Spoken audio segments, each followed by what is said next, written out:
topics and opinions expressed in the following show are solely those of the host and their guests and not those of W4CY Radio, its employees, or affiliates.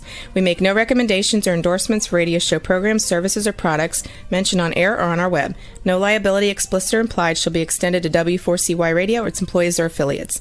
Any questions or comments should be directed to those show hosts. Thank you for choosing W4CY Radio.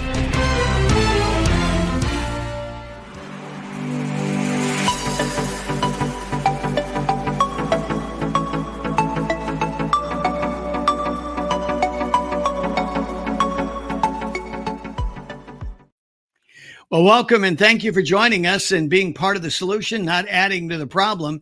This is a day that we, the Patriots, must come together and stand up against tyranny. Brian Festa is going to be joining us in just a moment. He's a civil rights attorney who, along with his business partner, Don Jolly, founded the nonprofit organization WeThePatriotsUSA to preserve and reclaim our God-given inalienable rights.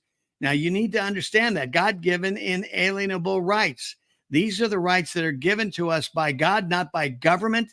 Government has been encroaching and doing everything they can to violate and take away our inalienable rights. Now, the organization has filed a host of powerful lawsuits all across the country and has been involved in a wide array of litigation in state and federal courts, including the U.S. Supreme Court.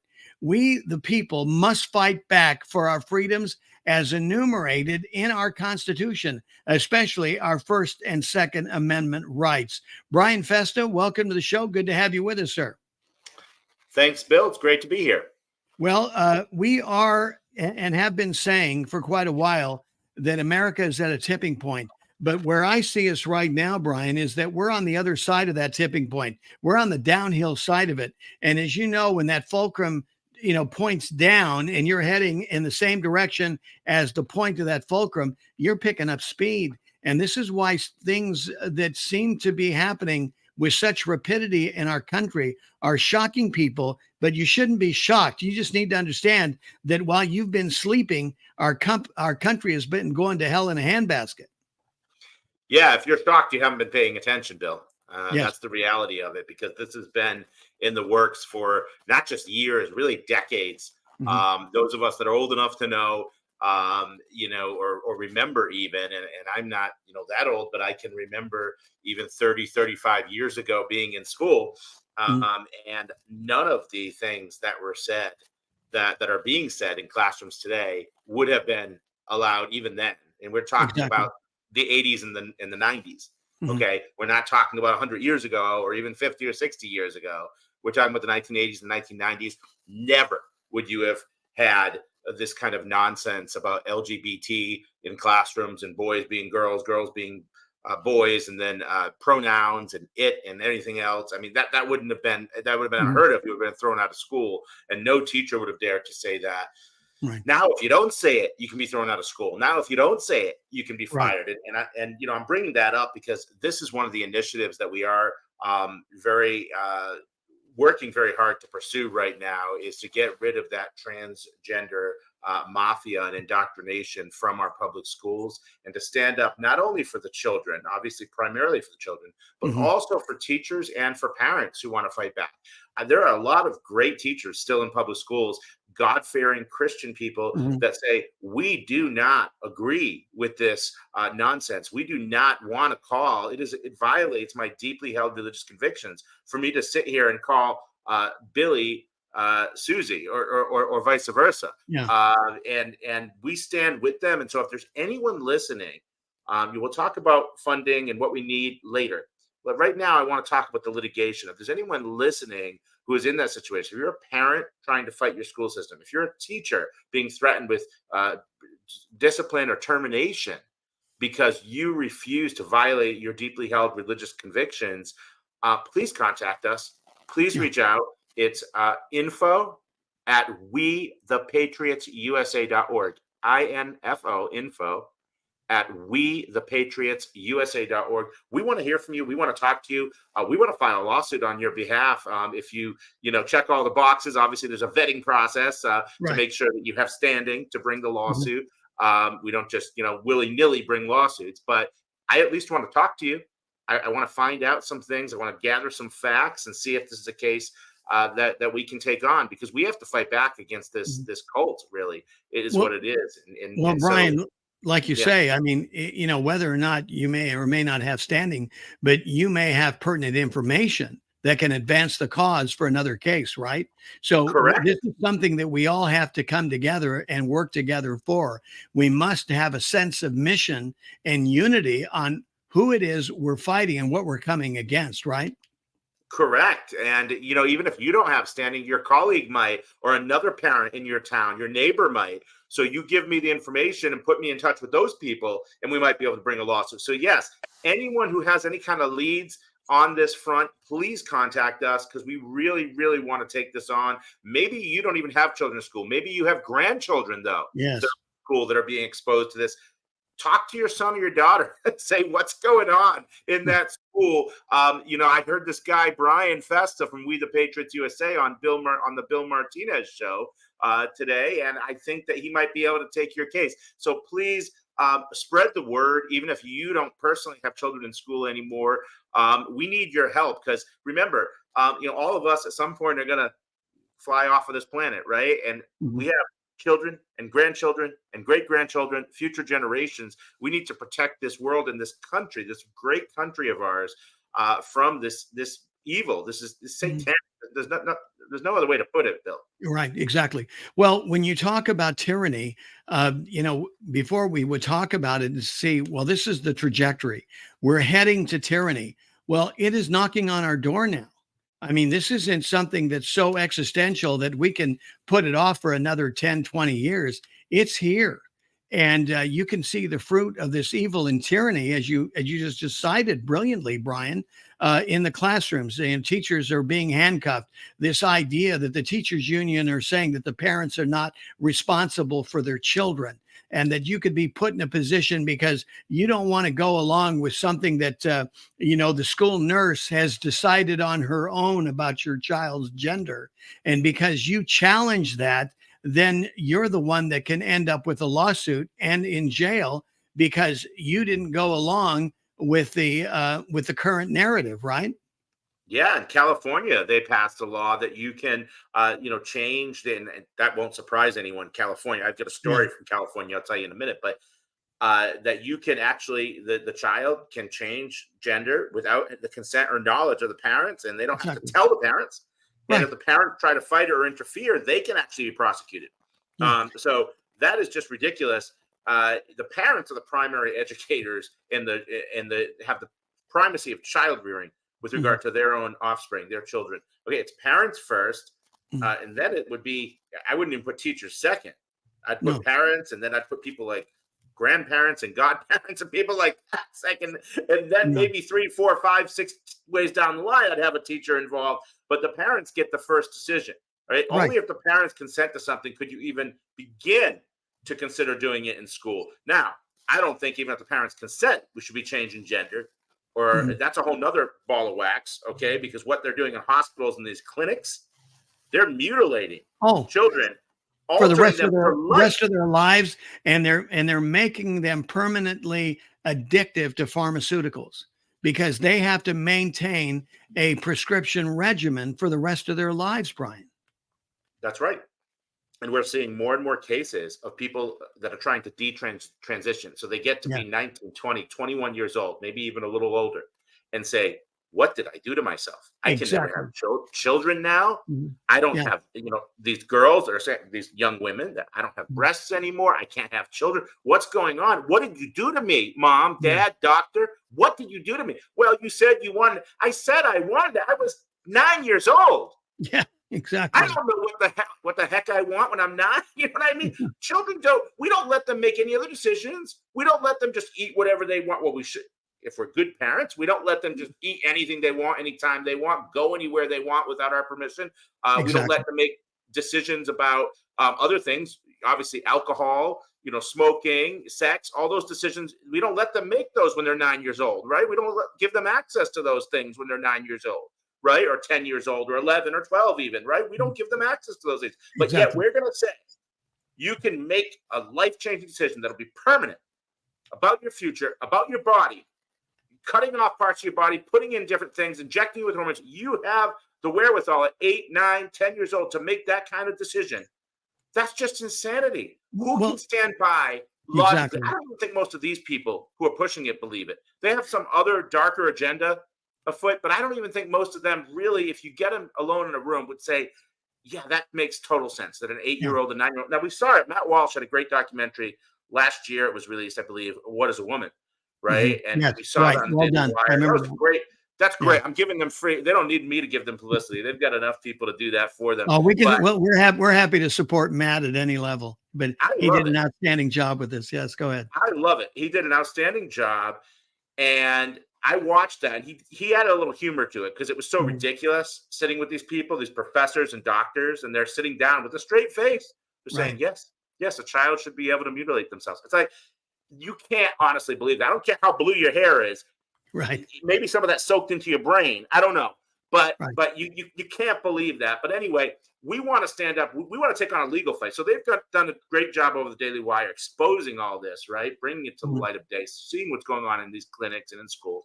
But now we want to take it a step further and start filing lawsuits all over the country against this insanity. Exactly. We're talking with Brian Festa, civil rights attorney, who founded the nonprofit organization We the Patriots USA to preserve and reclaim our God-given inalienable rights. The thing is about money, Brian, when these operations are costing somewhere around $100,000 a throw, plus the lifelong admittance into a club that has you on a prescription regimen for the rest of your life. There's a lot of money here, and money is blinding people just like it did for abortion. Some doctors that thought never would they have anything to do with abortion, but then the money came into play. And in some cases, it was too hard for them to turn down, and they compromised their principles. And you have doctors after the fact, just like you have people who've experienced sex changes going, my God, what did I do? And what a tough moment in reality to come to. And, the science, we were told we should be following the science. Well, follow the science. Just because you cut off a body part, you're not doing anything with the interior, the microscopic interior of a human being that God created, that knitted together in your mother's womb, your sexuality. They can't touch that. All they can do is disturb it and compromise and interfere in the natural processes of it. But this is why these people who go through this, Brian, in my ascertainment and understanding of what they've said, is that they battle psychologically with it because the true person, the true gender inside of them still wants to be expressed. Yes. I mean, it's in their DNA, right? Right. It's in every fiber of their body, every cell in their body. If you're a male, you have an X and a Y chromosome. Yeah. In every cell. There's not, some cells have XX, some have XY. No. It's XY. And if you're a female, it's 2 X chromosomes, right? This is basic biology. That's right. I'm not a scientist or a doctor, but this is really easy to understand. Well, these are the things we were taught in school. So somehow that's out the window, So I was taught that's 9th grade biology, right? That's not, right. We're not talking about something you need to have an advanced doctorate or something like that, Right. Anyway, yeah, I mean, it's so basic. And it's so evil because it's the way God creates us, knits us together in the womb, as you said. And we read that, before I knew you, before you were formed in the womb, I knew you. I loved you. We read that from Jeremiah. It's in the Bible, all throughout the Bible, that God is the author of life, and God makes those decisions. All right, I don't get to decide if I have a child, if it's going to be a boy or a girl. The child doesn't get to decide if they're going to be a boy or a girl. When we came out of our mother's womb, you and I were both male. Yes. That was it. That was the end of the story. There was not going to be some debate as to what Bill Martinez was. Okay. That there wasn't going to be decades long debate. And if you can't look at Bill Martinez or Brian Festa and tell that we're men, then you have something seriously wrong with you, because you don't look anything like women. Okay. So I mean, this is basic. I know it's laughable. It's laughable, but I mean, there are literally people that say, well, I'm not a biologist. Remember when Was that the Supreme Court justice that was? Yeah, exactly. Who couldn't define what a woman was. Yeah, that was hysterical. No, I'm not a biologist. I'm not a doctor. You have to be a doctor to tell that I'm not a woman. Yes. Really? Yeah. That's ridiculous. And anyway, yeah, we need to fight against this. I do want to tell you that story from California, though.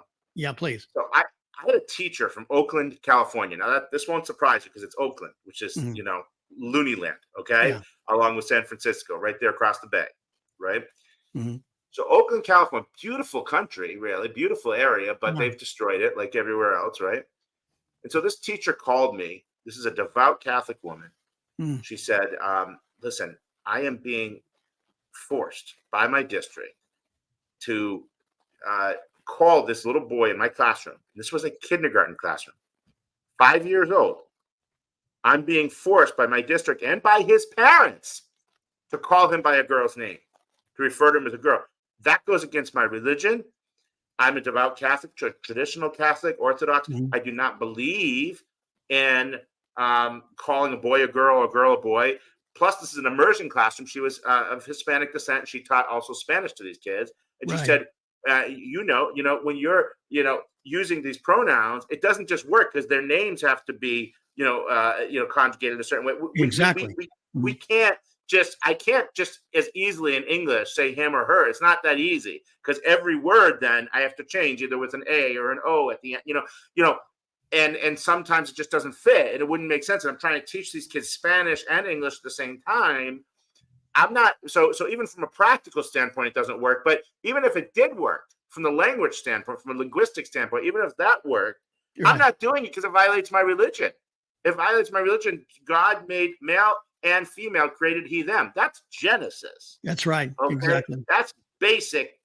That's don't have to be a theologian to know that, right? Most people know that God created it two genders, Adam and Eve. First Adam, then Eve. Okay, that's basic. You learn that in Sunday school when you're 4 years old, 3 years old. Okay, so but yet she was telling me that she was going to be fired. She was being threatened by the school district. Now she tipped them off that she was speaking to me.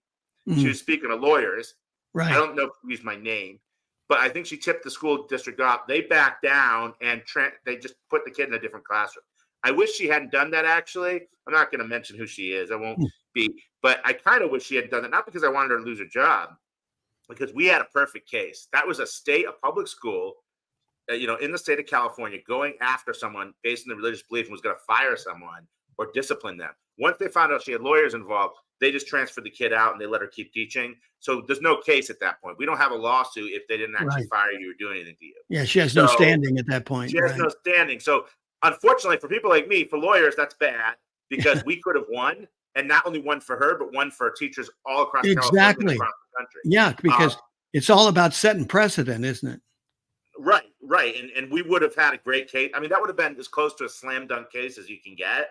And it would have been our first big, transgender case. Then, when I was talking to her, that really would have, opened the door for a lot of other people to come forward and file lawsuits. But this is happening all over the country. That's one teacher I talked about. There's a lot of other potential plaintiffs out there. And that's why I'm speaking to them today on your show. I really want you to step forward if you would like to be a plaintiff, if you're in a situation like that, if you're a teacher or a parent who's saying, I don't want my kid being taught that. I don't want my kid being called by this name or that name. I'm against it. It's against our religious beliefs. And the school's saying, no, we're doing it anyway. Please come forward. We will defend you if we're able to. We need resources. Now, that's the other thing I want to talk about. We are a nonprofit. We don't charge clients legal fees. So if that teacher had wanted to take on the case, she wouldn't have paid a dime because we are pro bono. Okay. But how do we pay? Obviously, we have attorneys. They have to get paychecks. They can't just do every case for free. They have to put food on the table. So what do? Is we fundraise. We get our donors to pay the legal fees. All right. So that the clients themselves don't have to pay, because most of these clients can't. I mean, she's working on a teacher's salary, a kindergarten teacher in California. In California, with the cost of living, she's barely paying her rent and keeping her lights on. Okay, yeah, much less putting gas in her gas tank. I think they're up to $6 a gallon now. I know they went past $5. Well, I know one thing. 3 years ago it wasn't this high. Yeah, exactly. It was. No, I hear you, Brian. And the thing is, whenever we talk about, the cost of litigation these days, it has gone through the roof. And I feel for these people. I mean, there's not many Donald Trumps around that can handle the legal bills that he's handling right now. Look what they did to Mike Flynn. I mean, they bankrupted him and so many others. You've got attorneys that sit there and they got to go, okay, I can pay a $5,000-$6,000 fine, slap on the wrist, end up with a misdemeanor. I don't have to go through and start calculating $1 million plus defense and an elongated court case, which odds are right now with the way the legal system is working, is that if you have any conservative position, you start at least two steps behind everybody else. So, you're guilty. You're guilty first. You're not innocent. You're guilty because how dare you hold to your God-given inalienable right? Well, I mean, it certainly seems that way at times. I mean, I don't truly believe that the majority of judges are like that. Now, the jurors, I'll tell you, definitely, they pack these juries full of far left, wingnuts that are going to rule against you every time. But they judge shop though, Brian, and they know where to go, right? They forum shop, yes, they do. But I will say there are still good judges out there, and I can talk in a moment about our case in New Mexico. Okay. We actually got a great decision initially. We're appealing it now because there's some other things that have happened. But initially, the temporary restraining order that we sought against New Mexico Governor Michelle Lujan Grisham for her open carry, not just open carry, her carry ban in general. Right, whether you have a permit or not, you can't carry in Albuquerque. We filed a federal lawsuit against her, and the judge did rule in our favor initially for that temporary restraining order to say, no, hold on, this doesn't seem like this is constitutional. We need to put a pause on this for now, anyway. So we did initially get a win, and that was a Biden appointed judge that definitely was Democrat, from all accounts that I've read, and also. We had the attorney general in New Mexico coming out and saying, I'm not going to defend you, Governor Grisham. I'm not going to defend you in court like I usually do. And he served in the Obama DOJ. He's a Democrat as well. So there may be hope. We may have hope, Brian. We may have hope. So that's what I'm trying to say is they're not all bad. Even the Democrat judges don't always rule every single time. Now, Trump, that's a whole other thing. We don't talk about politics here. We're a 501c3. We're nonpartisan. Okay. We don't get involved in campaigning, endorsing candidates, but that certainly does seem like a witch hunt. Obviously, when you have that many indictments and yet the other side, you look at what's happened with, Biden and Hunter Biden, and there's mountains of evidence of criminal activity and nothing is done. I mean, that definitely does start to look like a two-tiered system of justice. Right. But I'm not a criminal attorney and I'm not getting involved in the political stuff because we leave that. There's plenty of other organizations doing that. Brian, I get that, but see, the everyday citizen looks at it in its totality. They don't extract. They just see we've got poison in the well here. However, it's coming forth, whether it's coming through, some form of injustice or some political interest. We've got to balance the scales. And again, have Lady Justice be blind. Clearly, what's happening here, as you say, there's clear evidence that there's a two-tier system, and it's unsustainable in this democratic republic. Well, yeah, I mean, obviously, the founders of this great nation they bequeathed us a system of governance that is, I think, and many agree with me, the greatest government that was ever created. It was genius. Okay, absolutely. And the protections they put in the Constitution, the First Amendment, before they said anything else, religious liberty, and we do a lot of religious liberty work. Second Amendment, there's more in the First Amendment. There's free speech, the right to assemble. There's other things. Okay, but I was talking about the very first clause of the First Amendment. Second Amendment, you have the right to keep and bear arms. That can't be infringed, right? So every person has the right to defend themselves. Why? Because they knew that was so important. Because the first thing the British tried to do to people They went door to door. They tried to take away their firearms. Every dictatorship, every Marxist, communist regime that we've seen in history, to this day. Exactly. It's in the playbook. Anyone who's even an amateur student of history knows that they disarm the people, because once you disarm the people, they are so much easier to control. You can't control people who can fight back, fight fire with fire. Exactly. All right. But once you take that away, then they've got you. And they know that. So the founders, the framers of the Constitution knew that. Genius. They put in a Second Amendment. No other country in the world had anything like that. Okay. And they put that in. And so we're fighting back, not only in New Mexico, also in Connecticut. The governor signed into law, Governor Ned Lamont, back at the beginning of June, while we were having our national conference in Boise. I got a call from our lead counsel that they were going into session overnight on a Friday night while we were having our conference. It was the first day. Friday and Saturday was our conference. They're going into session in Connecticut overnight, and they're going to pass an open carry ban. Now, there's been open carry in Connecticut as long as Connecticut's existed, okay? And yet they're going in, they're going to take away that constitutional right to carry firearms. I said, no, they're not. We're going to file a lawsuit. By Monday morning, when he signed that into law, within hours of him signing that into law, the Governor Ned Lamont, we had filed a lawsuit. I had to be working behind the scenes while we were having our conference, and we had, Charlie Kirk out there and Steve Dace, and we had Jenna Ellis. We had a huge lineup on stage, and I'm back there trying to get a lawsuit filed in Connecticut, 2,700 miles away. But that's how we work here at We the Patriots USA, okay? And I talked about it. I announced it from the stage, and there was another hearing that was going on that Friday in another case here in Idaho, and I brought up the plaintiff on stage, and we announced that. So we're doing legal work while we're also putting on events. That's what your money goes to, folks.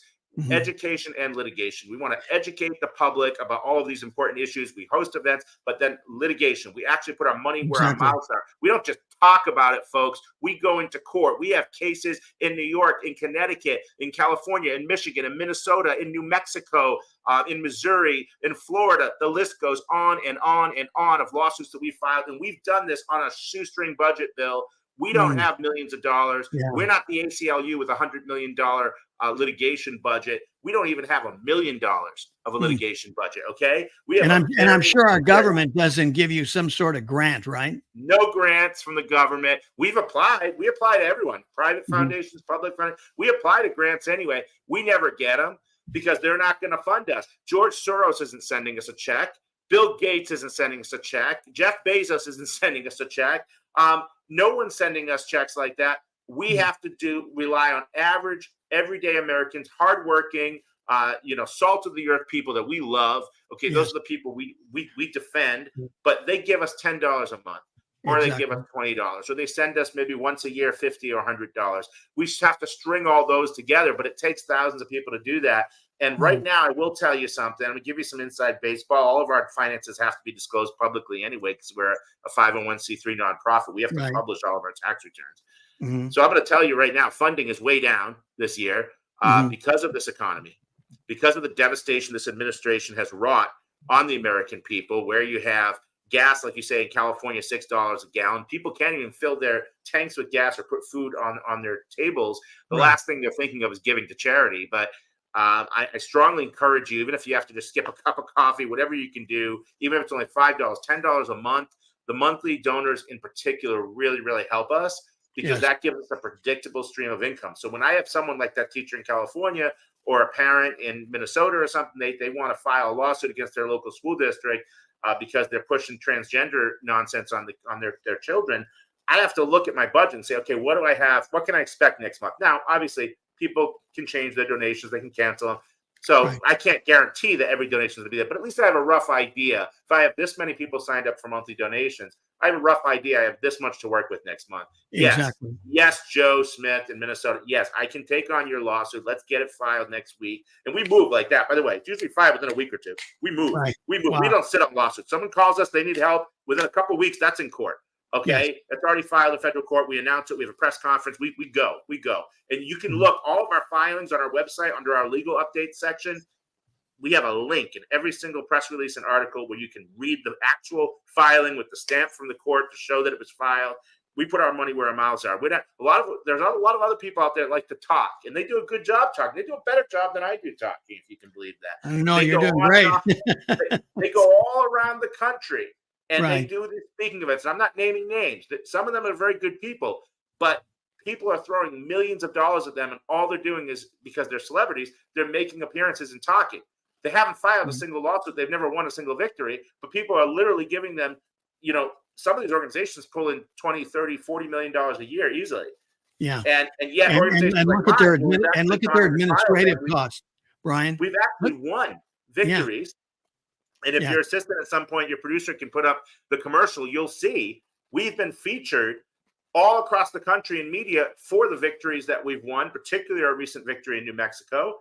And so we need people to get behind us, though. If you want us to keep doing this and to be there for you when they come knocking at your door, we really need you to help out. WeThePatriotsUSA.org, according to what you can give. Everyone's in a different situation, okay? Exactly. Not everyone can give $100 or $1,000. If you can, we'll take it.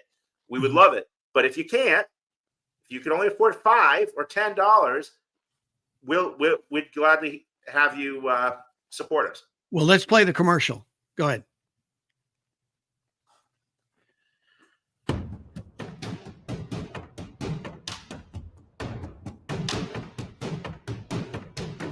We the Patriots USA. We the Patriots USA. We had a great event in Boise, Idaho, not too long ago. I really enjoyed it. How do people follow this? This is a big win, but it's a temporary win.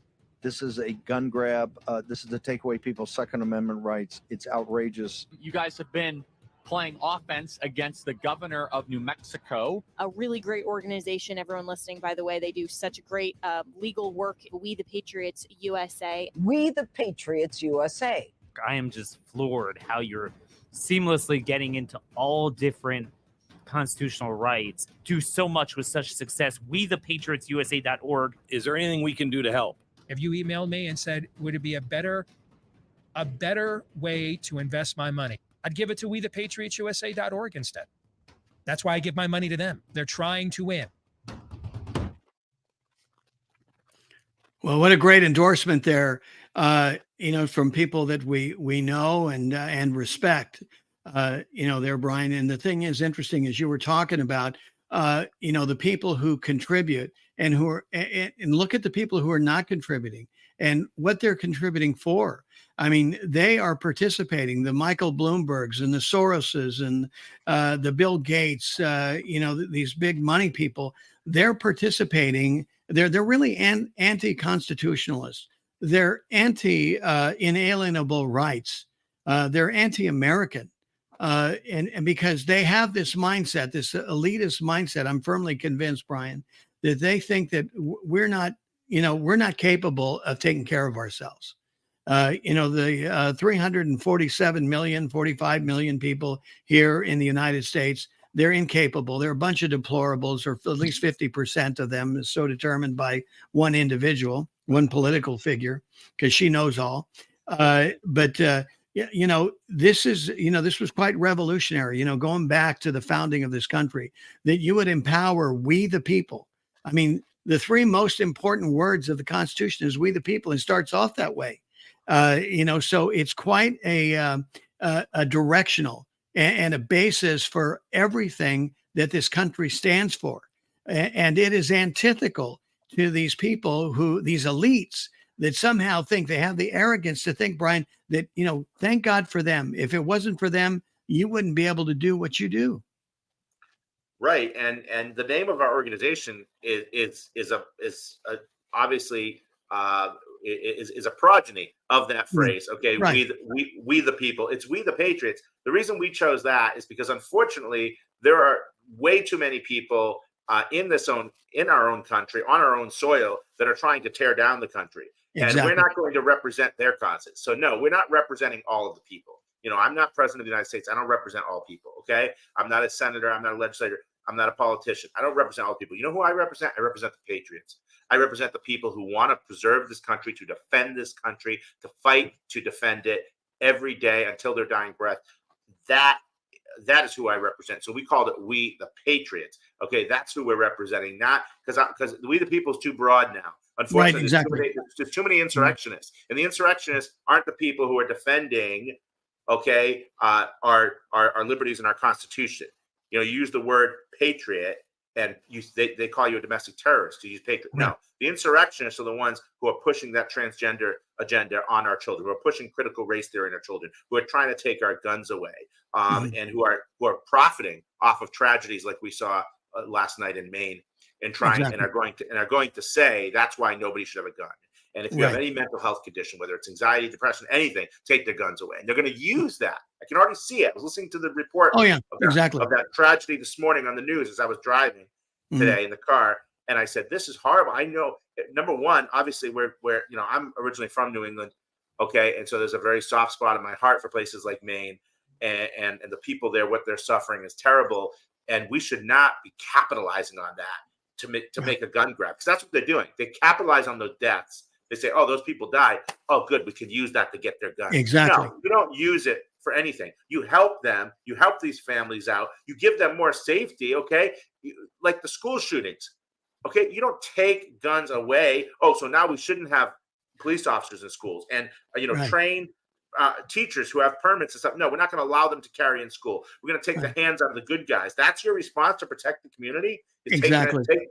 No. So anyway, that just, I mean, I can go off. Well, the thing is, Brian, the manifesto of these shooters has always been consistent. The reason they've chosen certain schools is because there wasn't law enforcement. There wasn't a defense system. And here it is on the heels of what happened in Maine 2 weeks ago. Look what happened in Israel. You had these poor people that were without any defense, and they got overrun, and so try to reconcile. All of those families had guns, had weapons, had AR-15s even. I'll come out and say it. If those families had rifles and shotguns to protect themselves, do you really think that they would have been just bulldozed over like that? No way. Yeah. No way. It would have at least been somewhat, okay, maybe not a completely fair fight, but at least lives would have been saved. Exactly. Okay? Lives would have been saved. Children would have been saved. Okay. And unfortunately, you can't rely on the government to protect you. You can't rely on somebody else to protect you, because guess what? All right. Police might not be there for 5 minutes, 10 minutes, sometimes more, especially I think the average response is somewhere between 15, 16 minutes. Well, when life and death in those situations measured in seconds, you're done. You're done. Somebody kicking your door or broke through your window and they're coming into your bedroom with a gun. You have nothing to defend yourself. It's the middle of the night. You can't get on the phone and explain your whole situation and give them your address and sit there for 15 or 16 minutes. You'll be dead. Okay. Exactly. You've got to fight back immediately. We need to have that right to protect ourselves preserved. All right. And we will continue to fight for that. And listen, not everybody, because we're involved in a lot of different things. And so people support us for different reasons, and they don't all agree. Not all of our supporters love the Second Amendment. Okay. Not all of our supporters agree with us on every medical freedom issue or the other things we've done. But guess what?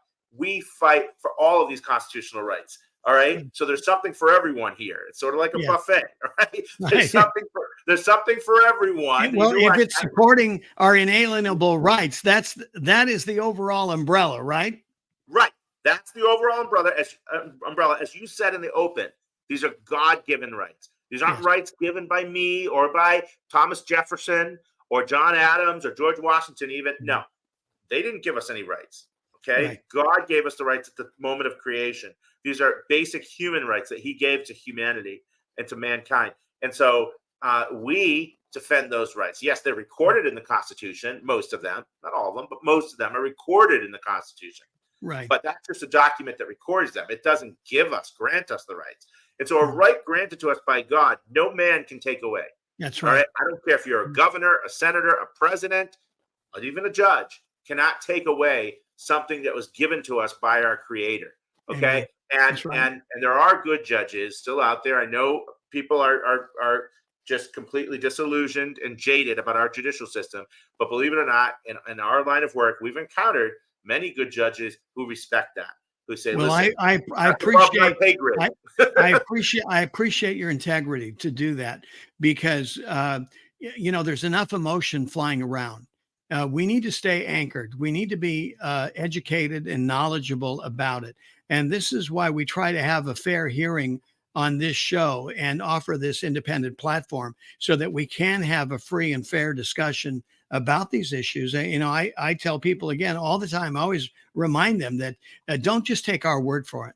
Whatever Brian and I are sharing with you, because then you're responding to 8-second sound bites. And that's the problem with America today, is that they don't own their own knowledge. I challenge you, own your own knowledge. Take the information that Brian shared with you, whatever we've talked about, do a deep dive, own that knowledge. Don't have the depth of a bumper sticker and think you're an intellectual. That's an insult. It is. And that's what I'm talking about when it comes to supporting and fundraising as well. There are people, and again, I'm not naming organizations, but I'm going to give you some information that I did.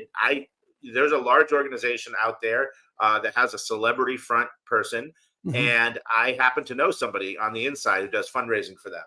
And told me that every time this person makes an appearance on Fox News, there are people that just send in checks, and there's a floodgates open, and they make all kinds of donations just because they saw someone on TV. They don't even know what the organization does. Right. This friend of mine who works on the inside said literally, these donors don't even know what we do here, but they saw someone on TV and they just make a donation. Yet someone like me, who's not a celebrity, I could go on for an hour on each one of these shows like yours all over the country. And as you saw in the commercial, I've been on these shows, but because I'm not a celebrity, people don't write checks. Yet we're actually doing the work. So people are too emotional and they respond to things like celebrity. That's a very immature way of living, and again, not calling anyone out in particular, but that's almost like a very childish, juvenile view that I'm going to see someone that's famous because they told me to give money. I'm going to give money rather than looking at what they actually do. And has this person won victories in court? Is this person actually taking our country back, or are they just saying they're going to? And it sounds good, but has this person actually done it? If you look on our website and see the filings and see the victories, we actually have the decisions from judges. You can actually look at those. They're linked on our website. So there's proof there that we've done it. Right. Organizations like ours, we would posit, are a better use of your money, as our friend Steve Day said. Exactly. I think Steve said it right. Yeah. I didn't just say ours. I'm not saying it's only us you should give to. Okay. Give to the other organizations that are actually doing it, because there are other organizations that are actually doing the work. Okay. Look at them, look into their track record, and give to them too. So I'm not trying to say it should all come to us. Okay. It doesn't come to me, by the way. You give a donation, I don't get it. It goes into the company. Whatever I get paid is a fixed amount. It's a fixed salary that has to be voted on by the board. Okay, we have a board of directors. We're a nonprofit corporation. I don't get just to take money. Okay, money goes into the litigation account. Yeah, you're not the president of the United States wheeling and dealing with other foreign nations. I get that. I don't get wheelbarrows full of money. You could donate $10 million tomorrow if you had it, and I wouldn't see a penny extra, okay, in my salary, because my salary is fixed. And I wouldn't want a penny extra, honestly. I want that money going to growing our legal staff. I want to file more lawsuits. I want to win more victories. I want to bring more cases to the Supreme Court. I have a whole laundry list of things I want to do, more in the way of education, our broadcasting, our events that we plan to bring patriots together. I have all these ideas of other things that I want to do. That's where that money would be going. Exactly.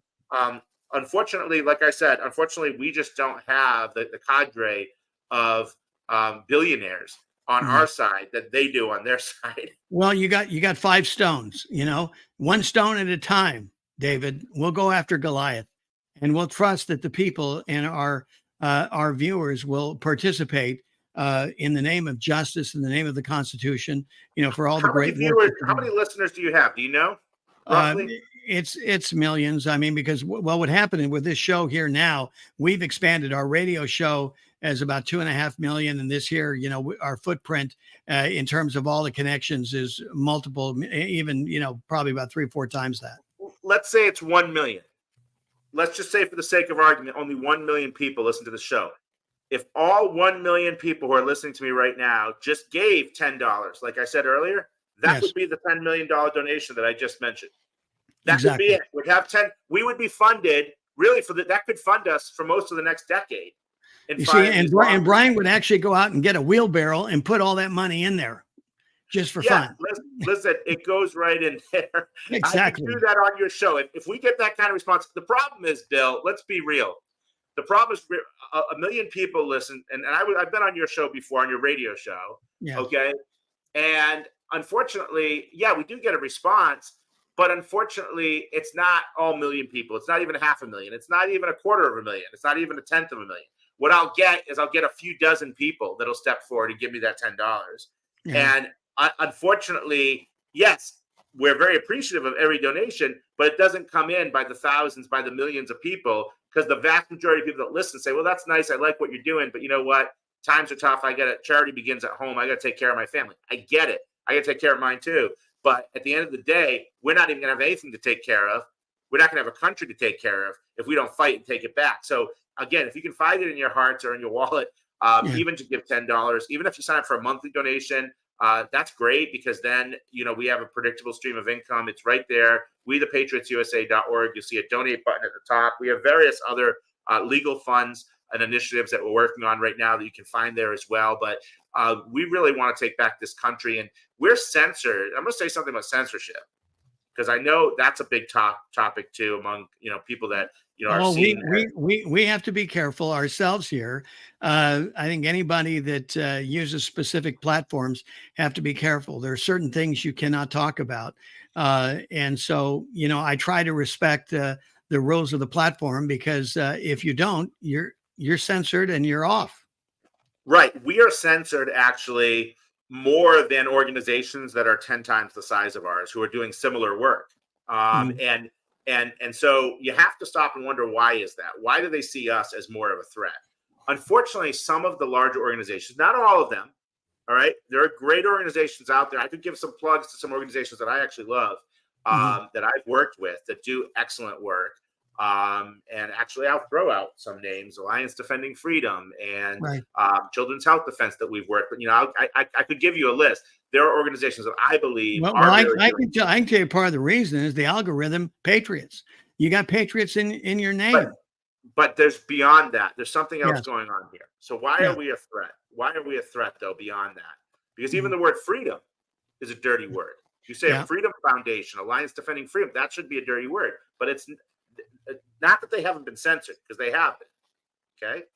But I want to say, not to the degree that you have been. Not to the degree. We can't even use PayPal or Venmo.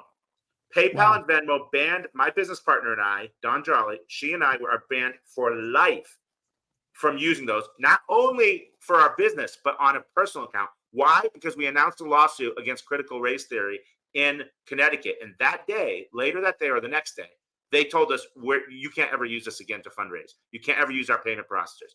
Now, they haven't even done that to the much larger organizations. And I would posit it's because they know how big of a threat we are, that we're not in bed with any congressmen or senators or any of the globalists or any of the rhinos. We're actually trying to do this thing. We're not just putting on a show and putting on a front and pretending that we're going to take back this country. They know that if we ever get that kind of funding, we're actually going to do it. Yeah. Well, they can see what you're doing now. Why would an outfit like ours, it's only got a handful of employees and not even $1 million, most of the year, not even $500,000, shoestring budget? Why would an organization like ours be such a target? We've kicked off YouTube, kicked off all of these other most of these major big tech platforms at one time or another. We were kicked off of Twitter, had to create a new Twitter account. We've been kicked off of Facebook and had to create a new Facebook page. We've been banned for life from PayPal and Venmo. Why? Because and people on our own board have asked us, so this doesn't make sense. I follow these other larger organizations that do the same kind of work that we do. Why are they able to run ads on Facebook? Facebook banned us for life. No more ads. Can't run ads. Right. Well, Brian, we've got to wrap things up. So remind everybody where they can go to join this movement, this patriotic movement to support and defend our inalienable rights. So it is WeThePatriotsUSA.org. You can sign up for our email list there right under the contact tab at the top. You can donate on the donate button. We have it several places on the website, but it's right at the top of the homepage. And then also you can follow us on Telegram. That's the best place. We're actually not censored there. We the Patriots USA news and updates on Telegram as well. Sign up, follow us there. But yeah, subscribing to our email list and donating. I mean, you'll stay updated on all of our latest news, our developments with our lawsuits, Anything that happens, any events, we will have that out there. And please tune in also to our podcast, not to give you competition, but it's Faithful Freedom with Taryn Gregson. Taryn started as one of our clients. Actually, she's a former PGA Tour broadcaster, and she runs a podcast for us. It's a wonderful show. Well, ladies and gentlemen, do yourself a favor. Go to the website. You can pull up $10, and especially if you can do it on a monthly basis to support the cause here. Brian and the team are doing great work on behalf of we the people, we the patriots. Okay, so this is what we are here for, to defend our inalienable rights. And Brian Festa, I cannot thank you enough for coming on the show. I appreciate your time and your commitment to freedom. Thank you for being with us. Thank you, Bill. God bless. God bless you. Our thanks to Brian Festa for being with us today. For more information to be a part of this mighty movement to return to God and save our country, go to BillMartinezShow.com. May God bless you and keep you and make his face shine upon you. May he be gracious unto you and give you peace. Go and be blessed and have a great week. Thank you so much for being with us.